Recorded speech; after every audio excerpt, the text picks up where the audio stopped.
এই চ্যাপ্টারটার আজকে 5th ক্লাসে আসছে, ঠিক আছে? পঞ্চম ক্লাস যেটাকে বলি আমাদের 5th ক্লাস, এবং আজকে আমরা আসলে পুরো কমপ্লিটলি ম্যাথ প্র্যাকটিস করব, সম্পূর্ণ ম্যাথ সলভ। ওকে, ম্যাথ সলভ ক্লাস হবে। তো কনিকে আজকে আমি একটু টাইপ ধরে ধরে অঙ্ক করাবো। এর আগেও আমরা ম্যাথ সলভের একটা ক্লাস করছিলাম, অলরেডি একটা টাইপ শেষ করে ফেলছি। সেই টাইপটা কি রকম ছিল? সেই টাইপটা ছিল এরকম যে আমাদের পরাবৃত্তের সমীকরণ দেয়া থাকতো, সেটা সরাসরি অক্ষের উপরে থাকতে পারে, অক্ষের সমান্তরালে থাকতে পারে, এই টাইপের সমীকরণ ছিল। আর সেই সমীকরণগুলো থেকে আমরা কিভাবে শীর্ষবিন্দুর স্থানাঙ্ক, উপকেন্দ্রের স্থানাঙ্ক বা দ্বিঘাতের সমীকরণ, উপকেন্দ্রিক সমীকরণ, এই সকল টাইপের আমরা অঙ্ক করছি। অর্থাৎ ওইটা ছিল আমাদের টাইপ 1। তো এখন আজকে আমি টাইপ 2 তোমাদেরকে স্টার্ট করতেছি।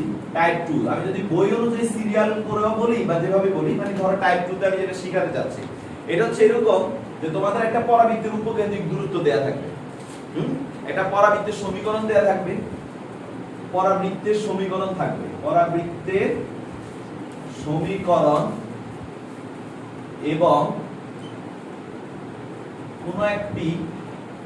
কোন একটি চলমান বিন্দুর উপকেন্দ্রিক দূরত্ব বলা থাকবে, চলমান বিন্দুর উপকেন্দ্রিক দূরত্ব দেয়া থাকবে। ঠিক আছে, দেখো টাইপটা হচ্ছে কি, একটা পরাবৃত্তের সমীকরণ দেয়া থাকবে, আর হচ্ছে যে কোনো একটা চলমান বিন্দু উপকেন্দ্রিক দূরত্ব দেয়া থাকবে। চিত্রায়িত যদি করি, মনে করো আমাদের মত করে নরমালি আমরা যদি আর্ট করি, এটা হচ্ছে আমাদের, ধরো এই হচ্ছে আমাদের চলমান বিন্দু, এই চলমান বিন্দু xy, আমাদেরকে এই xy টা বের করতে বলবে এই ধরনের টাইপটাতে। মানে আমি যেটা বলতেছি, একটা সমীকরণ দেয়া থাকবে আর উপকেন্দ্রিক দূরত্ব দিয়ে বলবে কি যে বিন্দুটার স্থানাঙ্ক কত।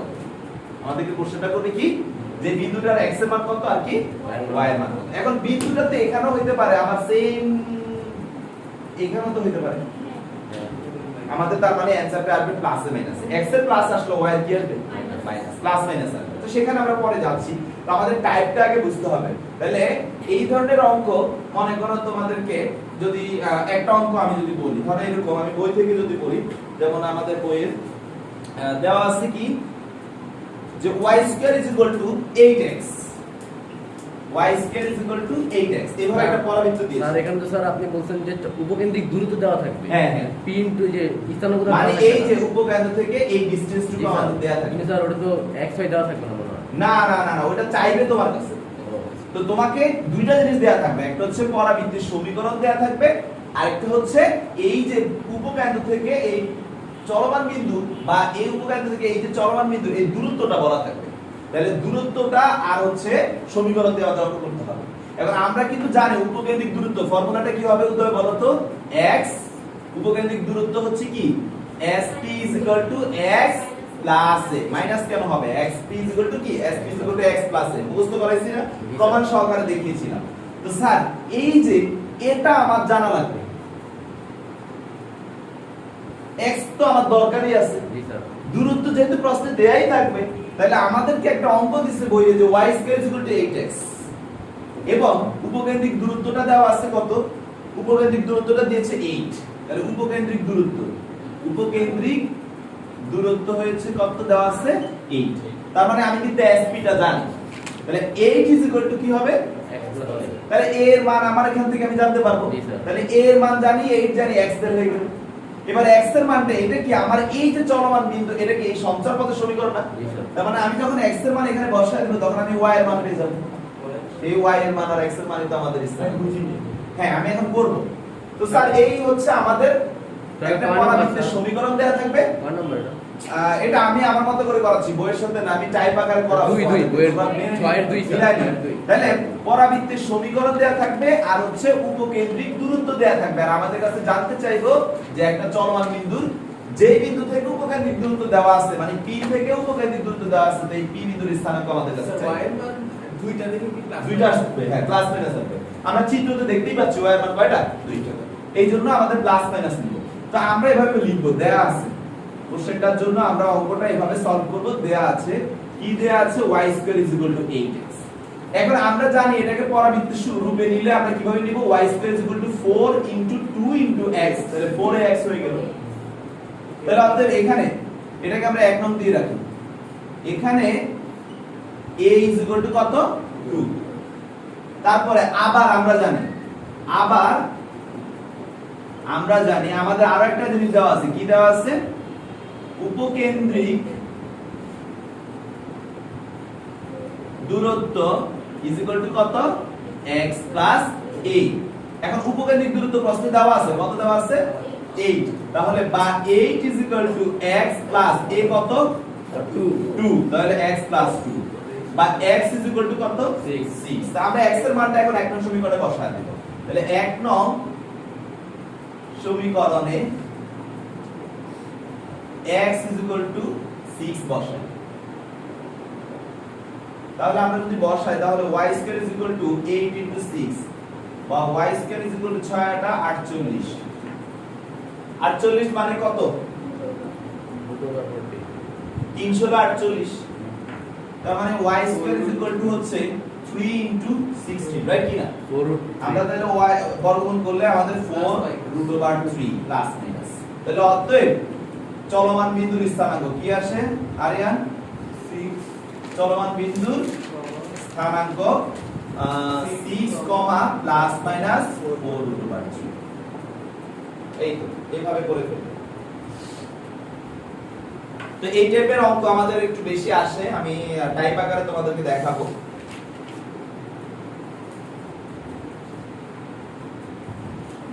ওকে ডান। চলে যাবো এবার 3 নাম্বারটায়। তাহলে এই ধরনের অঙ্কগুলো করে ফেলবা, ঠিক আছে? যাদের এভাবে একটা পরাবৃত্তের সমীকরণ দেয়া থাকবে এবং উপকেন্দ্রিক দূরত্ব দেয়া থাকবে, তাদের চলমান বিন্দুটার স্থানাঙ্ক কিভাবে বের করতে হবে অলরেডি দেখা আছে, ঠিক আছে? আচ্ছা, নেক্সট এই যে তুমি দেখো এখানেও হতে পারে এখানেও হতে পারে, তাহলে আমরা তো বুঝতেই পারি আমাদের পরাবৃত্তে কিন্তু প্রত্যেকটা পয়েন্টেরই y কয়টা হবে। আবার এই পাশের চিত্রটা যদি এই ধরনের হইতো তাহলে x কয়টা হইতো? দুইটা, কিন্তু y কিন্তু একটা হইতো সেইটা। ওকে, আচ্ছা বুঝবো? না ভাই আমরা তো মাত্র চলে আসছি। ও আচ্ছা ঠিক আছে, তো উপরে দেওয়া আছে এগুলো লিখে দেবো, বুঝতে পেরেছি। অসুবিধা নেই। আচ্ছা, এবার টাইপ 2 3 তে চলে যাব আমি, তোমরা লিখতে থাকো, ঠিক আছে? টাইপ 3 তে চলে যাচ্ছি। তো আমাদের স্যার পরাবৃত্তের উপকেন্দ্র নিয়ে আমরা কাজ করলাম।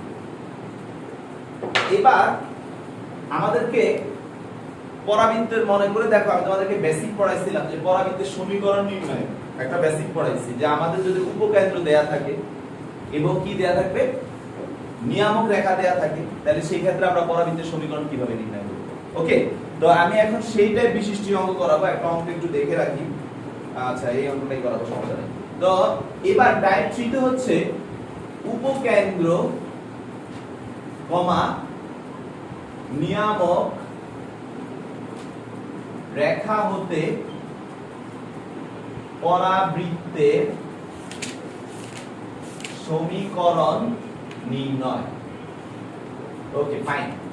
কিভাবে আমরা এখন এই সমীকরণটা নির্ণয় করব? স্যার ভালো করে একটু খেয়াল করেন, এই টাইপে আসলে শুধু যে এটাই করা যায় না, এখানে আমরা আরো অনেকগুলো কোশ্চেন করতে পারবো। যেমন পরাবৃত্তের সমীকরণের পাশাপাশি আমি চিত্র যদি তৈরি করি, এই কথাটার মানেটা কি? যে এটা হলো আমার নিয়ামক রেখা, এটা হলো আমার শীর্ষ, এটা হলো আমার অক্ষ, এই হলো আমার উপকেন্দ্র যার স্থানাঙ্ক আমরা a, আমরা এখানে a, 0 বলবো না, কারণ আমরা তো জানি না সে অক্ষের উপর আছে নাকি অক্ষের উপর নাই। অক্ষের সমান্তরাল তো হতে পারে, আমরা অজানা, তাই একটার নাম দিব আলফা, একটার নাম দিব কি বিটা। আমাদের চলমান বিন্দু ধরো p, এই স্থির বিন্দু থেকে চলমান বিন্দু থেকে স্থির রেখা, এটার উপর কনসেপ্ট ভিত্তি করে আমরা কি বলি sp pm। এটা যদি s আর এটা যদি m হয়, এগুলো তো ক্লিয়ার আমাদের কনসেপ্ট। এখন স্যার এই উপকেন্দ্র আমাদেরকে দেয়া আছে প্রশ্নে, আর এই নিয়ামক রেখাটা দেওয়া আছে, মনে করো এটা ax by c 0। তাহলে একটা পরাবৃত্তের উপকেন্দ্র আর নিয়ামক রেখা দিয়ে যায় এর পরাবৃত্তের সমীকরণ মনে করে দেখো, ভাই তোমাদেরকে দেখাইছি যে x alpha whole square plus y beta whole square is equal to ax by c whole square divided by a square plus b square. সবার কি মনে পড়তেছে? তাহলে আমাদেরকে যদি পরীক্ষার হলে উদয় উপকেন্দ্র এবং নিয়ামক রেখা দেওয়া থাকে, আমরা কি তাহলে পরাবৃত্তের সমীকরণ বের করতে পারবো? আমাদের আলফা দেওয়া দরকার, প্রশ্ন অবশ্যই দেওয়া থাকবে, কারণ এই জন্যই তো টাইপটা এভাবে বলছি। আমাদের বিটা দেওয়া থাকবে, আমাদের ডি ক্যাপিটাল দেওয়া থাকবে। এখন স্যার এই জায়গায় আরো কোশ্চেন করা যেতে পারে, বলেন তো কি? সেটা হচ্ছে এই রেখাটা আমি যেহেতু জানি, আমি কিন্তু সমান্তরাল রেখা বের করতে পারবো।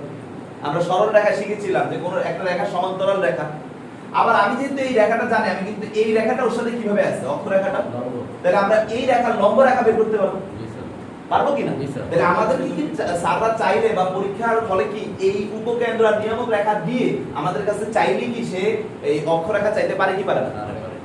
কথা বল, পারে কি পারে না? তাহলে আমি কিন্তু এই টাইপের উপকেন্দ্র নিয়ামক রেখা হতে পরাবৃত্তের সমীকরণ ও আরেকটা অ্যাড করে দিলাম, অক্ষরেখা নির্ণয়। লিখতে পারি না? জি স্যার। অক্ষরেখা নির্ণয়। শীর্ষরেখা দেখা দেন। এবার এটাও দেখা দিবে, এটা কোনো সমস্যা নেই। এবার স্যার অক্ষরেখা পাইলেন, এটা পাইলেন, এই রেখার ছেদবিন্দু কি এটা না? জি স্যার। তার মানে কি আমরা সমাধান করে এই বিন্দুটা বের করতে পারবো না? কথা বলো। জি স্যার। এই বিন্দু জানি, এই বিন্দু জানি, দুইটা বিন্দু জানি, তাহলে আমরা জানি এটা এটা এটা শীর্ষবিন্দু সব সময় এটা আর এটা কোথায় থাকে? মাঝে। তার মানে কি মধ্যবিন্দু ব্যবহার করে এই বিন্দুটা বের করতে পারবো? জি স্যার। কথা বলো। জি স্যার। তাহলে এই স্থানাঙ্কগুলো সুন্দর করে বের করে ফেলতে পারতেছি। এবার স্যার এই বিন্দুটা যখন পাবো তখন কিন্তু আমরা এই রেখাটাও বের করতে পারবো। তার মানে আপনারা আমাকে বলতেছেন যে এখানে শীর্ষ রেখাটাও দিয়ে দিব, তাই তো? তাহলে একসাথে এক টাইপে আমরা অনেকগুলো অঙ্ক শিখে ফেলবো। শীর্ষ রেখা, ওকে, ডান, নো প্রবলেম।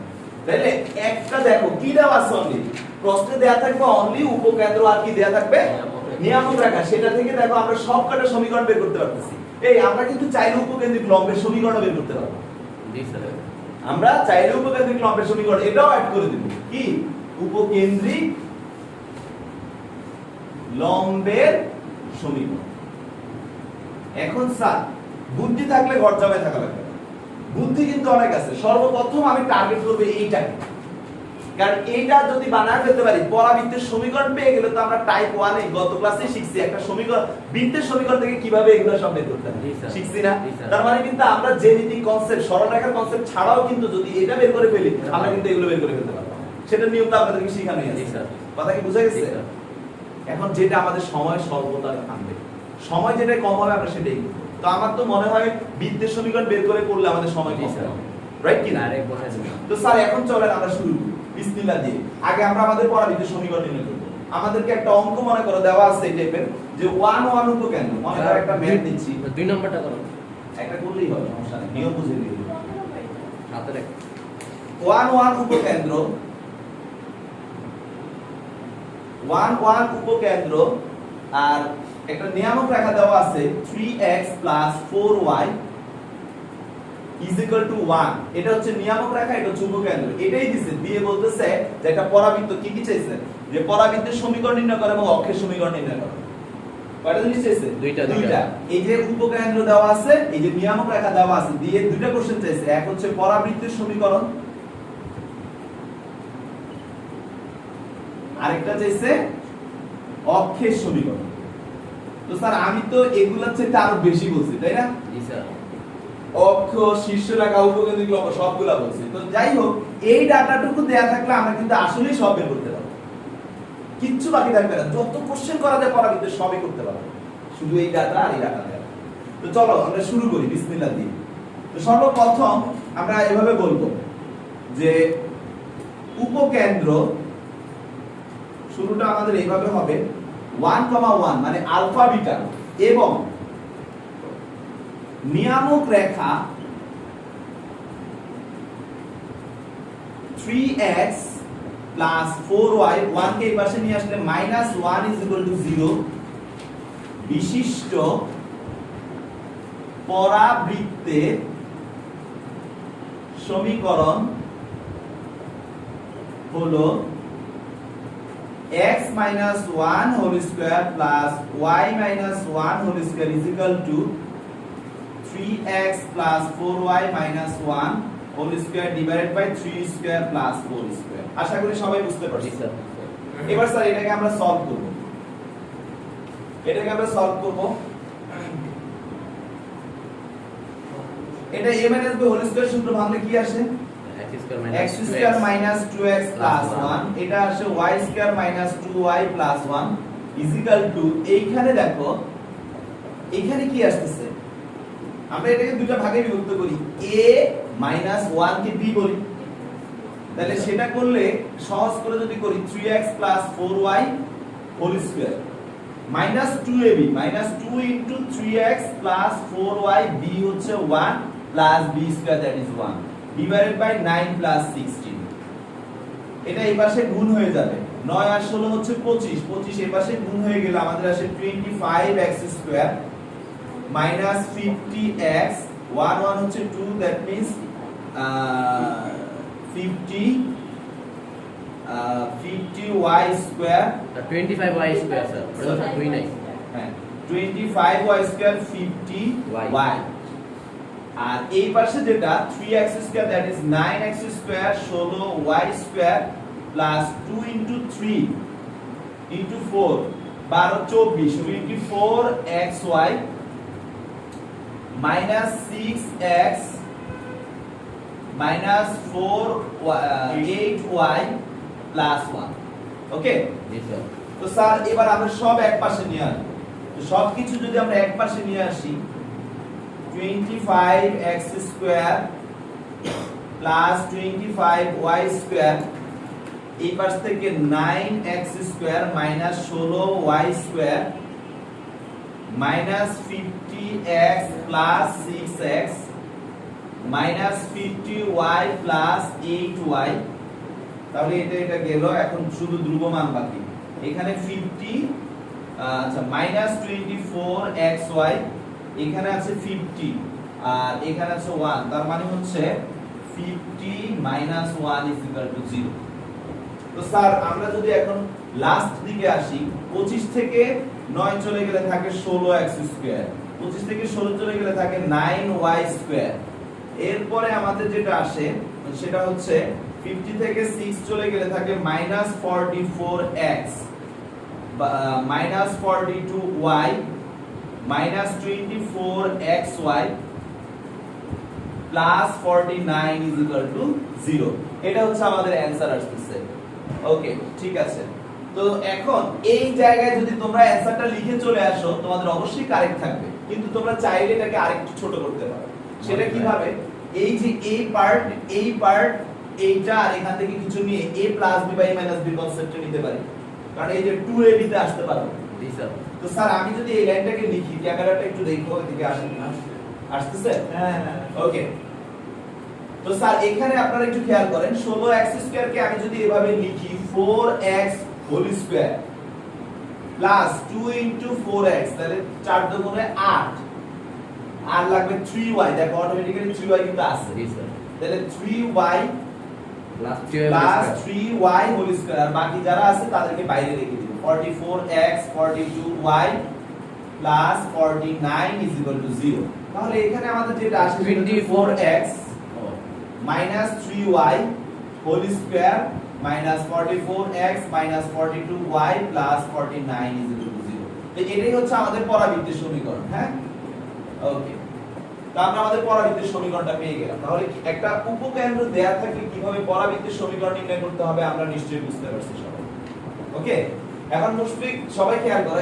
এই জায়গাটা থেকে আমরা বৃত্তটাকে নরমাল করে আইনা সমীকরণগুলো বের করে একটু টাফ হয়ে যাবে না জি স্যার অনেক তাহলে এর চেয়ে ভালো আমরা সরল রেখার কনসেপ্ট ব্যবহার করে করব যদি এটা একটু সহজ হতো আমরা করে ফেলতাম মাথায় অপশন রাখতে হবে যে স্যার এই বৃত্তটাকে যদি আমরা ওই যে এক নাম্বার টাইপে একটা সমীকরণ দেয়া থাকতো সেটাকে বৃত্তের রূপে নিয়ে আমরা সলভ করছি মনে আছে এক নাম্বার টাইপে সেভাবে নিতে গেলে কিন্তু এখানে অনেক কাজ করতে হবে অনেক ঝামেলা তো এই জন্য আমরা একটা সহজ পদ্ধতি যেটা করব সেটা হচ্ছে আমরা সরল রেখার কনসেপ্টটা ব্যবহার করে সলভ করে ফেলব ওকে এতে আমাদের এমসিকিউ সুবিধা হবে তারপর ওই প্রসেসটা প্র্যাকটিস করে আমাদের সুবিধাটা হবে এমসিকিউ তে যখন এই ধরনের কোশ্চেন আসবে তখন কি এভাবে করে এসে করতে পারবো না তা হয়ে যাবে তখন সরল রেখার কনসেপ্ট ব্যবহার করে আমরা সলভ করব ওকে তো চলো সরল রেখার কনসেপ্টটা ব্যবহার করে আমি কিভাবে দেখাই একটু শিখাই তো আমাদের এক নাম্বার কোশ্চেন কিন্তু হয়ে গেছে পরাবৃত্তের সমীকরণ এখন দুই নাম্বার কোশ্চেনটা কি চাইছে অক্ষের সমীকরণ আমি কিন্তু তোমাদেরকে অক্ষ দেখাবো শীর্ষ দেখাবো উপকেন্দ্রিক লম্ব দেখাবো এক ম্যাথে আমি সকল কনসেপ্ট শিখাবো ঠিক আছে তো স্যার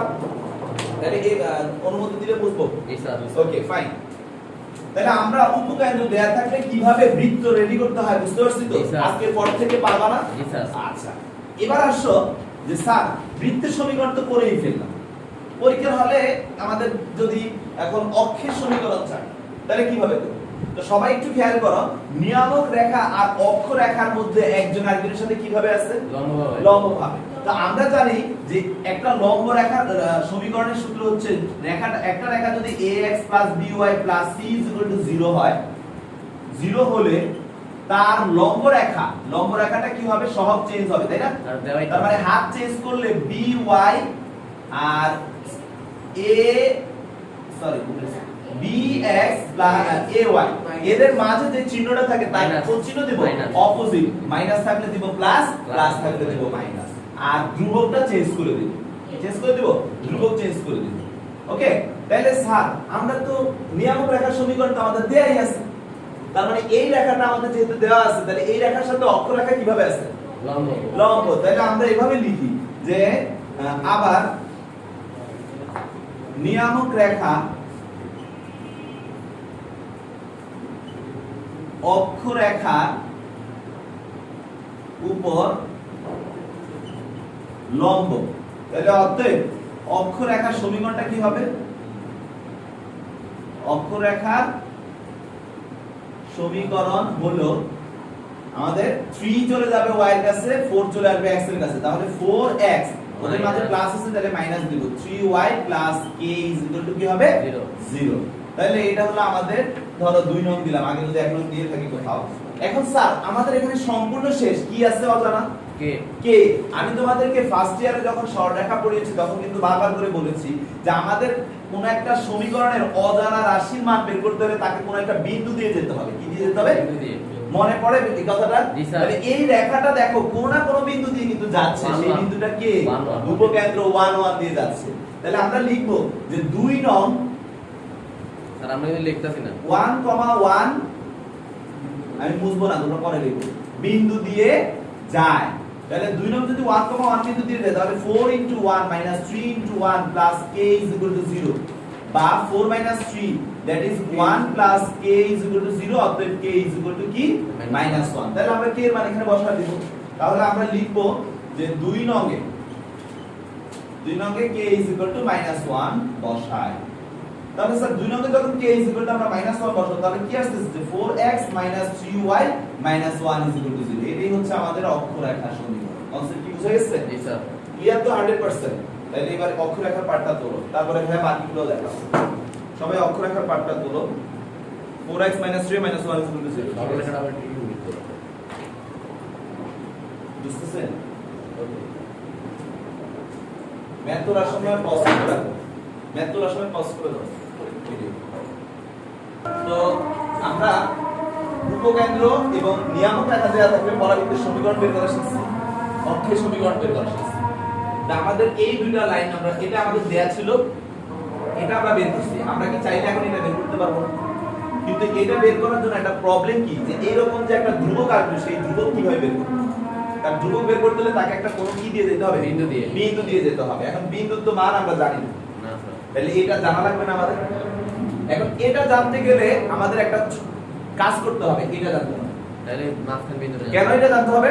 কারণ এটা যখন জানবো তখন এইটা এবং এটার মধ্যবিন্দু হচ্ছে এটা, তখন কি আমরা বের করে আমরা দুইটা ভাগ করে দিই, ঠিক আছে? তো আমরা এর আগে উপকেন্দ্রিক লম্বের সমীকরণটা বের করতে পারবো, কারণ ওই বিন্দু তো জানি। তাহলে আমরা আগে উপকেন্দ্রিক লম্বের সমীকরণটা বের করি, তারপর এটা করব। তো স্যার নেক্সট আমরা উপকেন্দ্রিক লম্বের সমীকরণ 3 নাম্বারটা, তো সেটা করার জন্য আমি কি লিখতেছি, এবার আরেকটা অঙ্ক করতেছি। হ্যাঁ, একটার ভিতরে কিন্তু অনেকগুলো অঙ্ক, যে উপকেন্দ্রিক লম্ব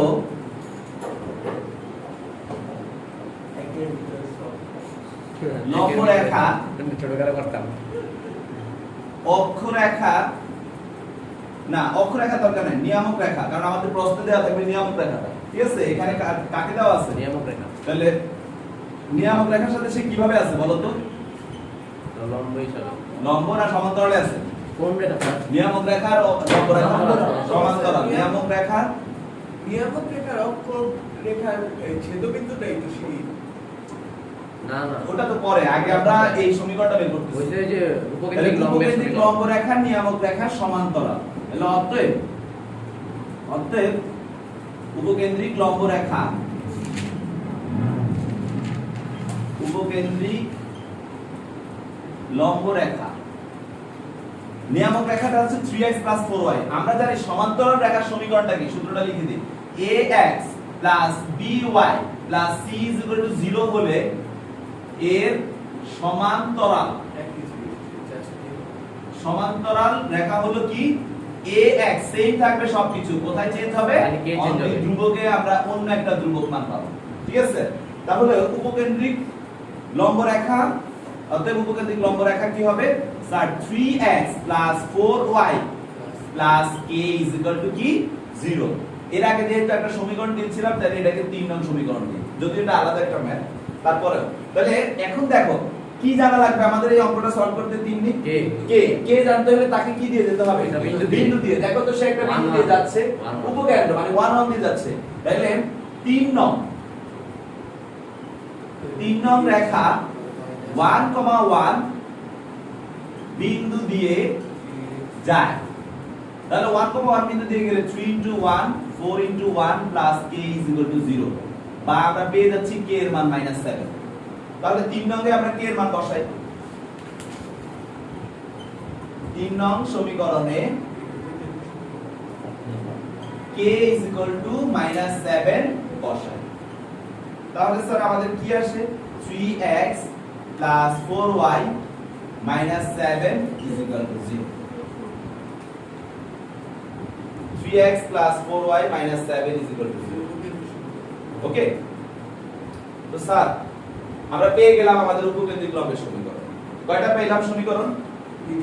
এই একটা পাইছি, এই একটা পাইছি, এটা প্রশ্নে দেয়া ছিল। টোটাল সমীকরণ আছে কয়টা আমি বলছিলাম 4টা, মনে আছে পরাবৃত্তে?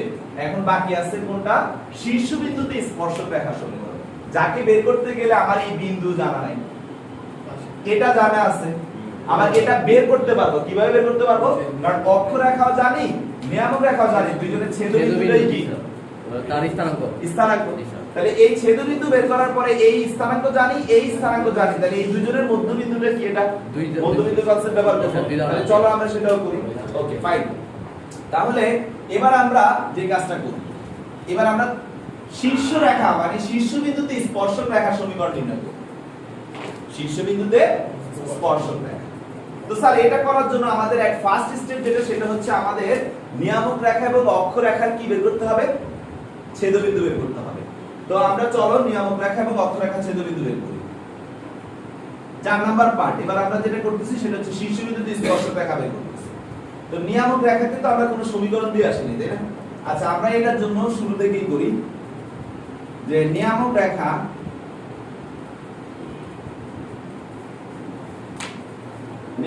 কি আছে?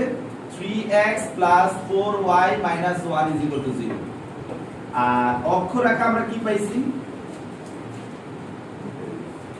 4x 3y কি আসছিল অক্ষরেখাটা? -1 is equal to 0। দুইটা সমীকরণ আমাদের। এটা আমরা এর আগে 3 পর্যন্ত দিয়েছি, এটা 4 এটা 5। বজ্রগুণন করে দাও। এখন স্যার বজ্রগুণন করতে পারি, অপনয়ন করতে পারি, প্রতিস্থাপন করতে পারি, যা পারি। এটা যেহেতু সহজ আছে আমরা একটা কাজ করি, 4 কে 3 দ্বারা, 3 কে 4 5 কে 3 দ্বারা গুণ প্রতিস্থাপন করি, 4 দ্বারা গুণ করি। হ্যাঁ, তাহলে আমরা এভাবে লিখি যে 4 * 3 প্লাস 5 * 4 করে পাই কি পাই sir? 9x 4y 9x 12y -3 plus 12x -12y -4 is equal to 0। 12y কাটা, 12 এবং 9 21x।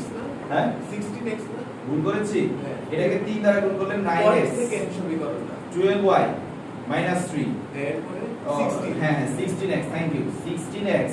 আচ্ছা, তাহলে এটা আমাদের আসে 25x, y চলে গেল, এখানে থাকে -7 is equal to 0। ঝামেলা। ওকে, বা x is equal to 7 divided by 25। x is equal to 7 divided by 25। এই মানটাকে আমরা যে কোনো একটা সমীকরণে ব্যবহার করে y বের করব। তাহলে ধরো 4 নং এ বসাই। 4 নং এ x is equal to 7 divided by 25 বসাই। বসালে আমরা যেটা পাচ্ছি 3 into 7 divided by 25 plus 4y minus 1 is equal to 0। বা 21 divided by 25 4y minus 1 is equal to 0 21 100y minus 25 is equal to 0 বা 100y minus 4 is equal to 0 Excel তো ঠিক আছে তো সব একটু দেখি y is equal to 4 by 100 that is 1 divided by 25 1 divided by 25 আসে ঠিক আছে আমাদের ক্যালকুলেশন অনুযায়ী ভুল নাই ওকে তো পেয়ে গেলাম আমরা আমাদের এই বিন্দুর স্থানাঙ্ক এই বিন্দুর স্থানাঙ্কটা কি আসতেছে স্যার আমাদের একটা আসতেছে 7 divided by 25 আর একটা আসতেছে 1 divided by 25 ওকে তো এখন তোমরা এই স্থানাঙ্কটা যেহেতু জানো মধ্যবিন্দু বের করতে পারবে না বাকিটা করো সবাই আমরা মধ্যবিন্দু বের করতে পারবো তো মধ্যবিন্দুটা কি করব আমরা x যোগ করে দিলাম এই পাশের স্থানাঙ্ক এবং এই পাশের স্থানাঙ্ক x এর সাথে x তাহলে এই পাশে x বলতে কত আছে 1 y বলতে কত আছে 1 তাহলে 7/25 প্লাস 1 ডিভাইডেড বাই 2 করলে আমরা মধ্যবিন্দুর মানে এই শীর্ষবিন্দুর x পেয়ে যাব আবার 1/25 প্লাস 1 ডিভাইডেড বাই 2 করলে আমরা মধ্যবিন্দুর কি পেয়ে যাব y পেয়ে যাব তারপরে এটা সমান্তরাল রেখা দিয়ে আমরা ওটা সমান্তরাল ধরতে পারি ক্লিয়ার ওটা সমান্তরাল ধরতে পারি নিয়ামক রেখা তাহলে স্যার হ্যাঁ নিয়ামকের সমান্তরাল উপকেন্দ্রিক লম্বের সমান্তরাল যার ইচ্ছা আবার অথবা এটা লম্ব রেখা দিয়েও আপনারা করতে পারেন আপনাদের ইচ্ছা নো প্রবলেম যে কোনো ভাবে কনসেপ্টটা ক্লিয়ার কিনা সেটা আমাকে বলতে হবে স্যার এখন মনে করেন এটা তো আমরা পারলাম সবাই কোনো সমস্যা হয় না এবার তোমাদেরকে ভাইয়া আরেকটা টাইপ দেখাচ্ছে বুঝবো এবার আর আমি কিন্তু করে দিব না এবার আমি আলোচনা করব তোমরা বাসায় গিয়ে করবে ভাইয়া এখন আলোচনাতে দিয়ে দাও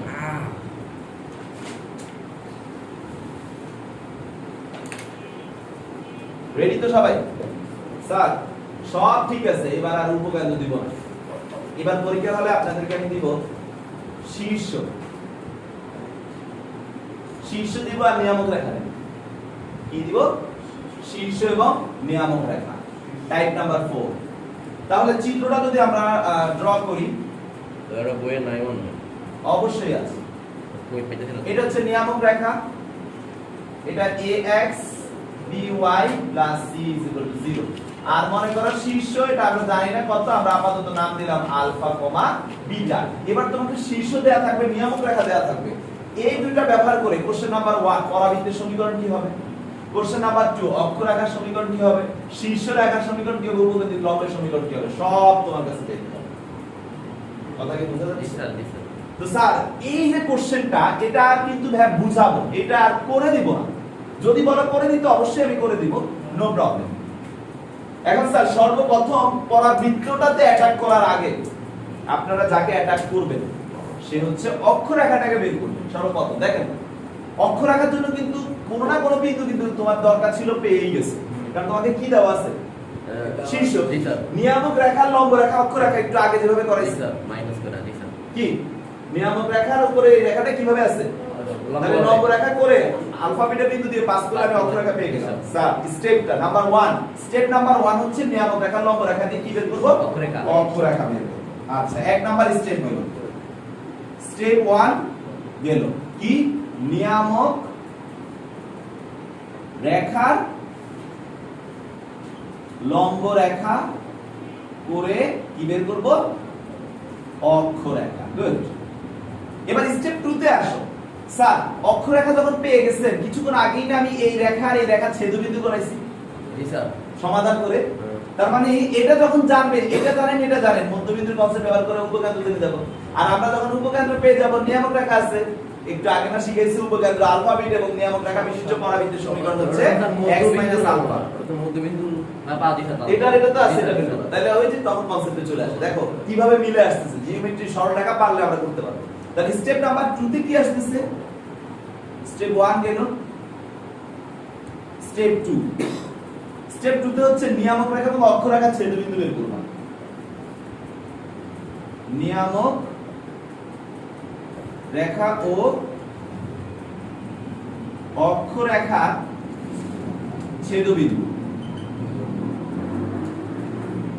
বের করব স্যার ছেদবিন্দু বের করার পর স্টেপ 3 তে কি করব স্টেপ 3 তে হচ্ছে নিয়ামক রেখা লম্ব রেখা করে কি বের করব অক্ষরেখা স্টেপ 3 এই যে বিন্দুটা আর এই যে বিন্দুটা আর এই যে বিন্দুটা এটা আমরা জানি না, ধরে নিলাম মনে মনে xy, আর এটা তো আমরা বেরই করব, এটা আমাদের জানাই আছে। তার মানে ধরো এটা xy, এটা x prime comma y prime, আর এটা ধরো x double prime comma y double prime. তো আমরা তো জানি যে x prime is equal to কি x plus x double prime divide by 2। জি স্যার। তাহলে x প্রাইমের মান তো জানাই আছে, জি স্যার। x ডাবল প্রাইমের মান আমরা বের করে নিছি। জি স্যার। তাহলে আমরা এটা জানি, এটা জানি, X 2 জানি, অজানা কি আছে? X, x বের হয়ে যাবে না? জি স্যার। তাহলে কিভাবে বের হবে স্যার?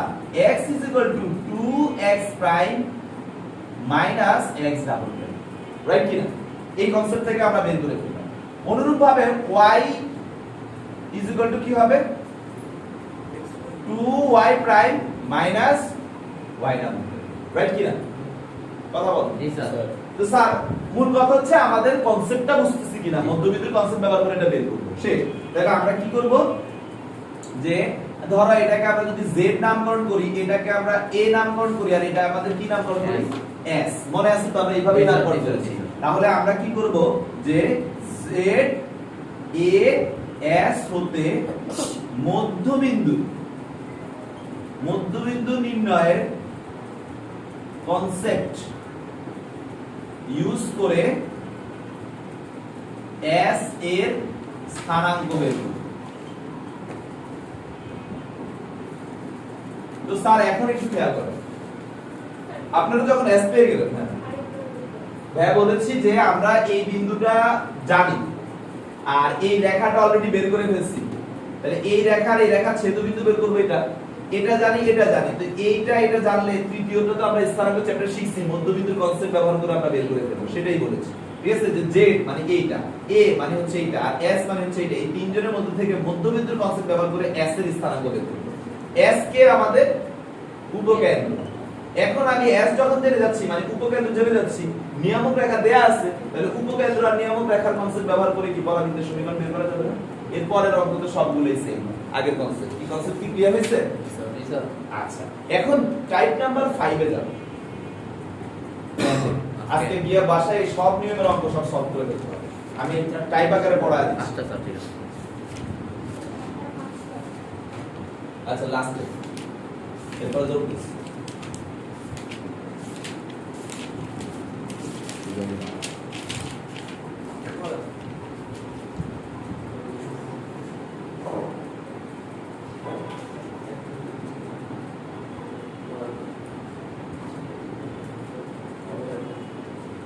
ছবি তুলতাম, আচ্ছা সমস্যা নেই, লেখা শেষ। ওকে, এবার আসো টাইপ 4, বুঝবো? জি sir. Type 5 sir. Yes sir, type 5।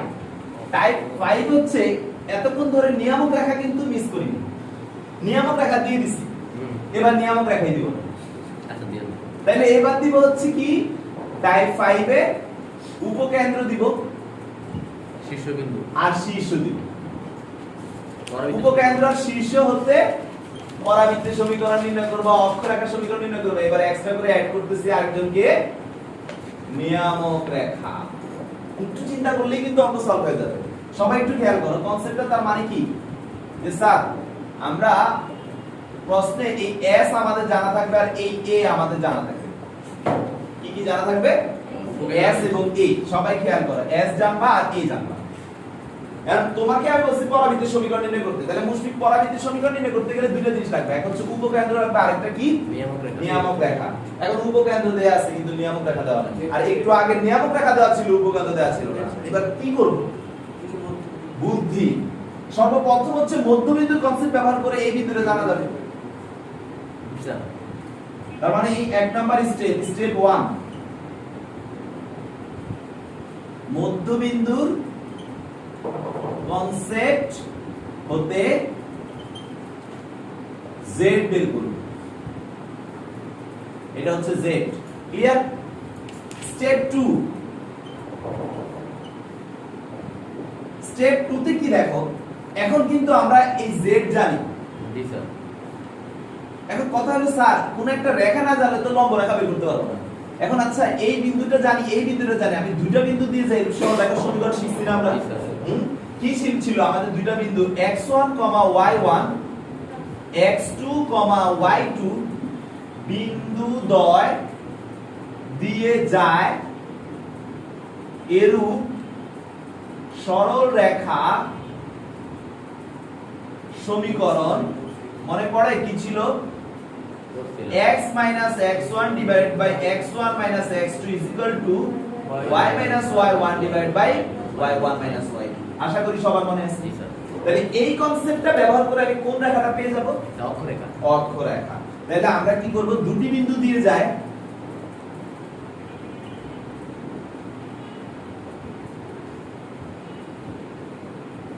এরূপ সরল রেখার কনসেপ্ট হতে অক্ষরেখা বের করে। এবার বলো তো অক্ষরেখা বের করে দিছি এবার কিভাবে আগাবো বলো তো আগে নিয়মে অক্ষরেখা লম্ব রেখাকে নিয়ামক রেখা তাহলে লম্ব রেখা বের করে ফেলবার এই বিন্দু তো যে বের করেই নিছি বিন্দু দিয়ে পাস করে নিয়ামক হয়ে গেল নিয়ামক আছে উপকেন্দ্র আছে আমরা কি পরাবৃত্ত বের করতে পারবো জি স্যার সিম্পল শীর্ষবিন্দু ক্লিয়ার জি, স্যার। তাহলে আপনারা বাসায় গিয়ে এই যে নিয়মগুলো শিখেছি এগুলোর উপরে অঙ্কগুলো প্র্যাকটিস করুন 8 পর্যন্ত ভিডিও